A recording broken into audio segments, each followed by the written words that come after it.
थंगामिल jewellery के शेयरों में 9% की गिरावट, 2 दिनों में 18% लुढ़के शेयर। क्या है वजह? गोल्ड ज्वेलरी और चांदी और हीरे जैसी नॉन गोल्ड आइटम्स की मजबूत बिक्री के कारण कुल आय सालाना आधार पर 22% बढ़कर 993 करोड़ रुपए हो गई। गोल्ड ज्वेलरी वॉल्यूम में सालाना आधार पर 16% की वृद्धि हुई। सिल्वर ज्वेलरी में 10% की गिरावट आई और हीरे के प्रोडक्ट्स में 38% की बढ़ोतरी हुई। थंगामिल ज्वेलरी के शेयरों में आज 2 नवंबर को करीब 9% तक की गिरावट आई है। हालांकि बाद में इसमें कुछ रिकवरी भी देखी गई। इस समय यह स्टॉक 3.07% की गिरावट के साथ 1244.90 रुपए के भाव पर ट्रेड कर रहा है। पिछले 2 दिनों में ही कंपनी के शेयरों में करीब 18% की गिरावट आई है।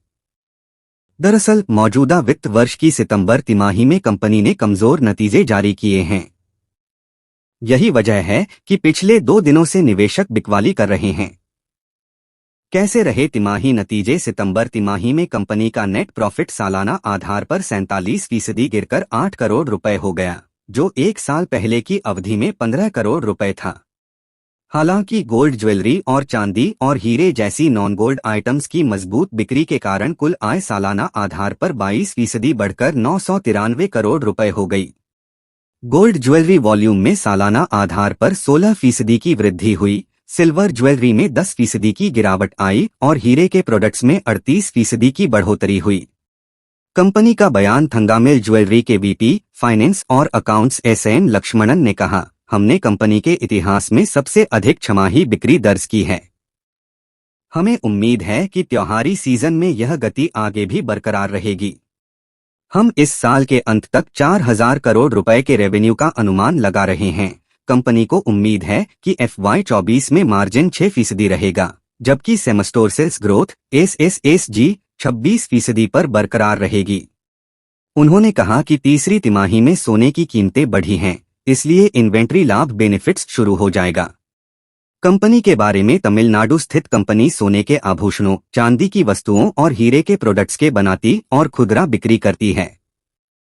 कंपनी के पास मुख्य रूप से 56 रिटेल आउटलेट्स हैं। कंपनी का कस्टमर बेस 25 लाख से अधिक है।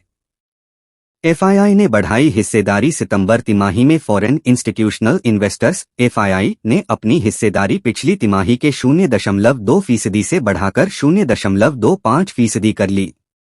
हालांकि म्यूचुअल फंडों ने सितंबर में कंपनी में अपनी हिस्सेदारी पिछली तिमाही के 11.4% से घटाकर 11.3% कर दी। इंस्टीट्यूशन इन्वेस्टर्स ने भी सितंबर 2023 में अपनी हिस्सेदारी घटाकर 11.64% कर दी, जो पिछली तिमाही से 11.66% थी।